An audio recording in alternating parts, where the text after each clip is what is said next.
In this week's messages from the guides, we talk about learning to trust yourself and your instincts, and learning to love yourself and choosing your needs and your peace and your vibration first. You don't have to obligate yourself to others or compare yourself to their journey because they're on a separate journey with different priorities and different needs than you. You need to start choosing yourself first in order to raise your vibration and get to the frequency that you want to be at. When you're at that frequency, that's when you can best be of service to others. So, for those of you that are new to the channel, I am a light worker that uses automatic writing to connect to my guides, and I share their messages here on this channel. So, let's get into this week's reading. Your future is determined by you. What you want, your desires, and your goals are your own, carved out by your gifts, your preferences, how you were raised, and what brings you joy. This will be different for everyone. This is why it is perfect however it is, because it is unique. It is yours, and you don't need it to match anyone else. This is why comparing yourself to others does not work. They are not headed to the same goals. They did not have the same experiences. They are not driven or motivated by the same things. What gifts they bring are going to be different than yours as a result. The only person you need to compare yourself to is who you were in the past. That is the only valid comparison. This is how you see how far you have come, how much you have accomplished, and the accomplishments you made to get to this point in your life. As long as you are changing, you are evolving. As long as you are evolving, you are getting closer to something new, something more than what came before. That's how you know you are succeeding. That's how you start to see the journey you are on. That's how you start to make a difference and shine. There are many ways society or other people will try to keep you down, put you in a box, or make you small. This is why you must learn to listen to your heart, your body, and your instincts. This allows you to recognize when something does not feel right or in alignment.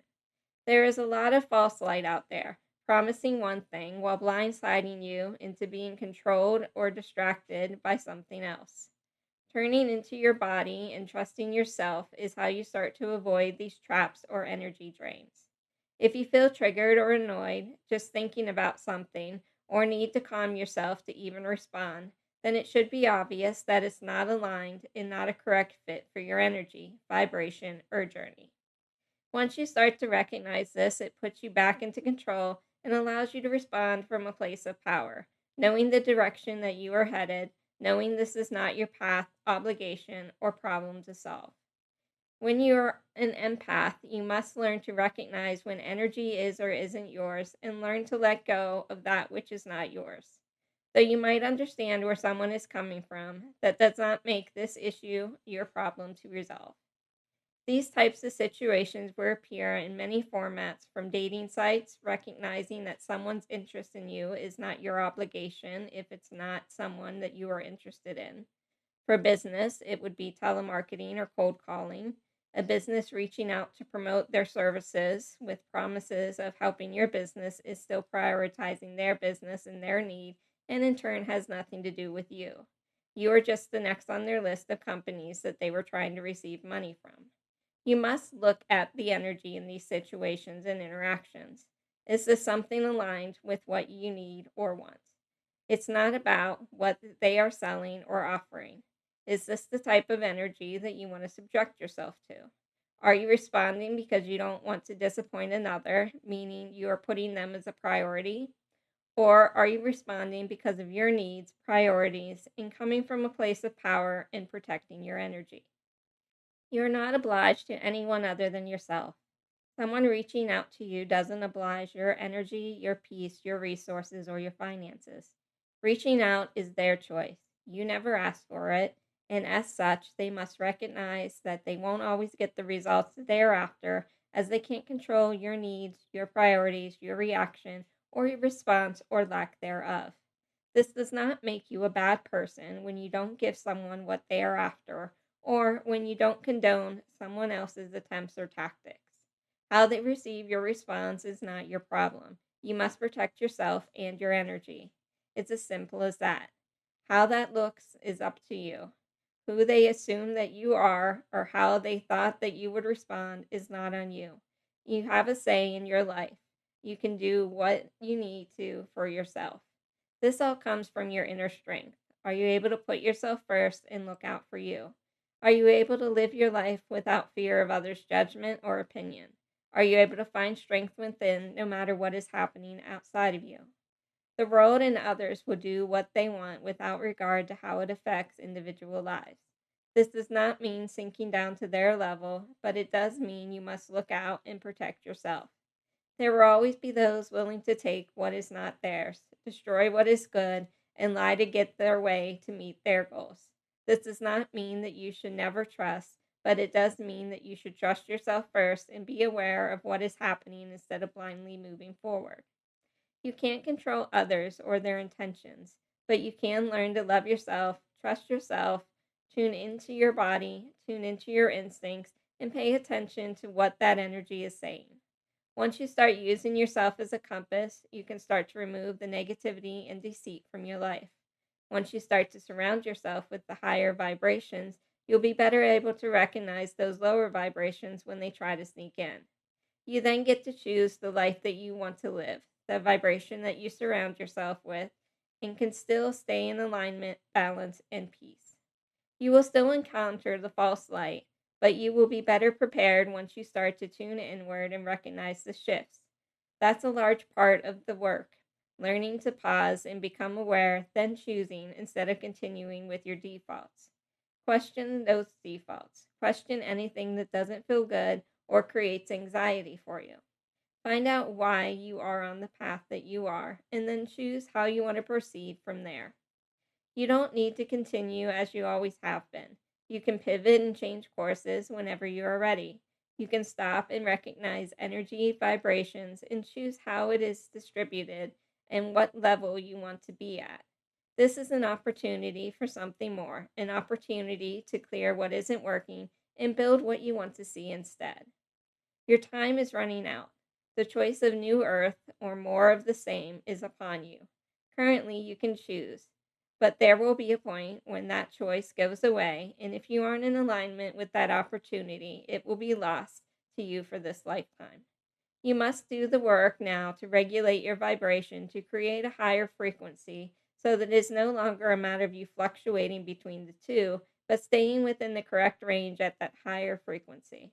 But the choice is always yours. You must choose and do the work before the opportunity has passed you by.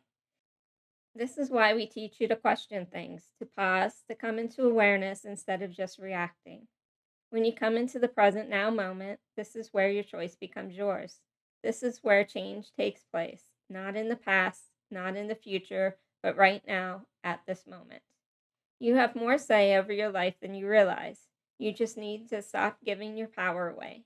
You need to stop letting others determine your worth, your needs, your future. You need to step into your life and live it for yourself, following your dreams, your joy, your path. When you stop before reacting, it allows you to come back into your power. It allows you to take a look through a different lens, see different results, and respond in a way to change the trajectory of a situation to become more aligned with what it is that you want from life.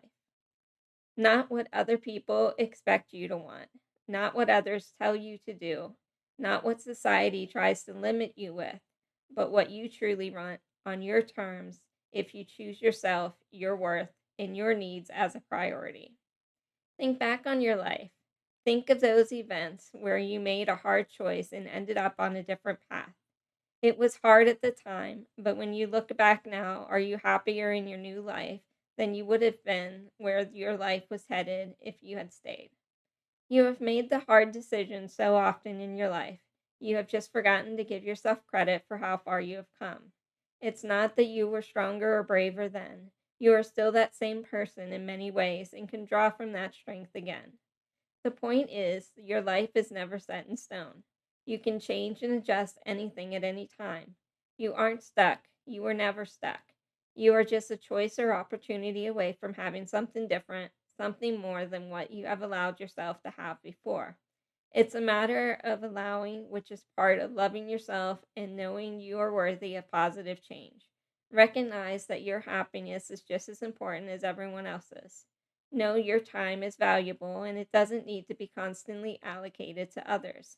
It's not selfish to protect your time and energy and use it for what you need to instead. You must let go of the need to please others and learn to love yourself first. This allows you to set healthy boundaries, which is how you allow yourself to grow and allow others to grow as well instead of handling things for them. It's teaching them to be self sufficient so that they may find their power too. You can still be of service to others while protecting yourself, your time, and your energy. You can still love others without depleting yourself in the process. This all comes with that pause, that awareness, that ability to take a moment and see what is really happening, and then make an informed decision on how to proceed.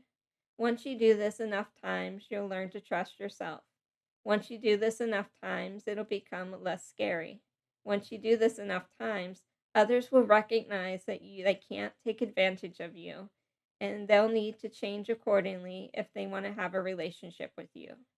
This all starts with you learning to love and trust yourself. This is where your power lies. This is how your future is built. Thank you, and I will see you next week.